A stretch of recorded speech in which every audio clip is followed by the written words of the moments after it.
Hi YouTube family, कैसे हो आप लोग। आप सबको नमस्ते, प्रणाम। और मैं एक बात बताना चाहती हूँ कि अगर मुझे कहीं कुछ होता है तो इसका जिम्मेदार सिर्फ़ और सिर्फ मेरा पति होगा, क्योंकि उसकी फैमिली बहुत ज़्यादा घटिया है। इतनी ज़्यादा घटिया है कि उसकी जो सौतेली माँ है हमेशा बाबाओं और तांत्रिकों के पास जा रही है झाड़ फूँक करवाने के लिए। कुछ पता नहीं क्या क्या बनवा रही है, वहीं से क्या कर रही है कि एक जो सौतेला बेटा है उसकी ज़िंदगी बर्बाद करने देना चाहती है। एक जो अपना बेटा है वो किसी दूसरी जाति का लड़की से शादी कर लिया है, तो वो ये चाहती है कि किसी तरह से झगड़ा लगा के या कुछ भी करके ये कर दे कि मतलब लड़की को छोड़ के घर आ जाए, हम उसकी दूसरी शादी करवा देंगे।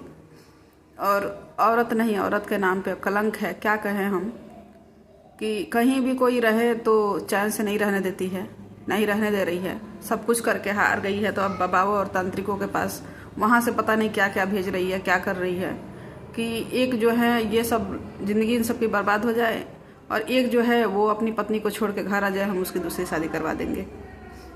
इतनी गिरी हुई औरत है, इतनी गिरी हुई औरत है कि एक चुड़ैल भी उसके आगे सही है। जैसा करती है वैसा भरती है, फिर भी शर्म नाम का कोई चीज़ नहीं है। तो इसमें मैं किसी का कोई वो नहीं मानूंगी कि किसी का हाथ है। और जादू टोना करवाती है, करवाती रहे, उसका कर्म है, उसी के सामने आएगा।